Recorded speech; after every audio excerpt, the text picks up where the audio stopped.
আরেকটা প্রবলেম ছিল আমার, যেহেতু আমার ফ্যামিলি আমাকে ওইভাবে সাপোর্ট করতো না, মানে আমার বাবা মা। অ্যাকচুয়ালি বিষয়টা এরকম ছিল না যে আমি বিরতি দিয়েছি, আমার সঙ্গে আসলে হয়তো কি বলে আমার বোঝার ভুল অথবা পলিটিক্স অথবা মিসআন্ডারস্ট্যান্ডিং যেটাই বলেন, আমার যেহেতু শুরুটা খুব ভালো করে হয়েছিল, আমি অলওয়েজ কাজ করতে চেয়েছি, কিন্তু দেখা যাচ্ছে যে আমি যেই লেভেলের কাজ করতে চাচ্ছিলাম ওই ধরনের কাজ পাচ্ছি না। এবং অনেক গল্প পছন্দ হচ্ছে তো হিরো পছন্দ হচ্ছে না, বা ডিরেক্টর পছন্দ হচ্ছে না, বিভিন্ন কারণে।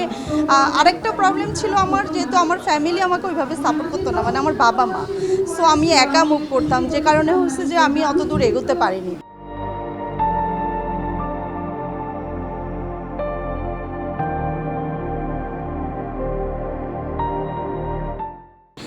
কিন্তু আমি সবসময় চেষ্টা করছি ভালো কিছু কাজ করছি, এখনও কাজ করছি। এখন চলচ্চিত্র ছাড়াও এর বাইরে টিভিসি বলেন, নাটক, কি বলে, ওয়েব ফিল্ম, সব কিছুতেই কাজ করছি। শুরু হয়েছিল আনন্দমেলা চলচ্চিত্র থেকে, জাকির হোসেন রাজু স্যার ছিল আমার ওস্তাদ, সাইমন সাদিক আর আমি নতুন জুটি হিসাবে আসি। এরপর জাজে, তিতাস কথাচিত্র, কলি কথাচিত্র, কিছু মানে ভালো এস্টাবলিশ প্রোডাকশনে আমি কাজ করি।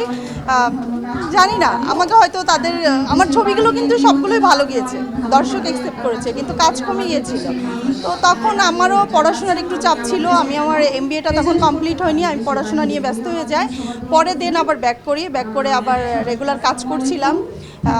গত বছরও দুইটা কাজ আমি শুরু করি, কিন্তু আন্দোলনের পর কাজ দুইটা বন্ধ হয়ে গেছে। এখন শুধু আমার কাজ না, অনেক বড় বড় আর্টিস্টদের কাজও মানে স্টপ আছে। তো চলচ্চিত্রের ভালো দিন আসলে অবশ্যই আমাকে পাবেন, আমি কাজ করব। কিছু কাজ হয়ে গেছে সিন্ডিকেট ধরনের একটা মুভিতে আগে থেকে হিরোইন সিলেক্ট করা। আমরা যখন চলচ্চিত্রে আসছি বা ছোট থেকে আমরা যেটা দেখে আসছি, যে আর্টিস্ট আসবে, গল্প অনুযায়ী ডিরেক্টররা, আচ্ছা সারা জেরিনকে ভালো লাগেনি, মাইকে নিব বা ববিকে নিব বা অন্য আর্টিস্ট নিব। এখন কিন্তু ওই সিস্টেম নাই, আগে হিরোইন ঠিক, তাকে গল্পে লাগবে কি না লাগবে এটা দেখছে না, যে কারণে হচ্ছে সব আর্টিস্ট কিন্তু আমরা কাজ করতে পারছি না, ম্যাক্সিমাম আর্টিস্টই বসে আছে। মানে দর্শক বারবার, মানে অনেক ধরনের আর্টিস্ট, আগে আমরা বলেন, আপনারা বলেন, দর্শক বলেন যে এই নায়িকার এই মুভিটা ভালো লাগছে, শাবনুরাপুর এটা ভালো লাগছে, পূর্ণিমাপুর আরেকটা ভালো লাগছে, সবাই কাজ করছে। কিন্তু এখন এই সুযোগটা আমরা পাচ্ছি না। আমরা অনেকে ভালো কাজ করার পরেও আমাদেরকে মানে মিসগাইড করা হচ্ছে, গাইড করে আমাদেরকে ওই প্রপার জায়গাটায় যেতে দেওয়া হয় না।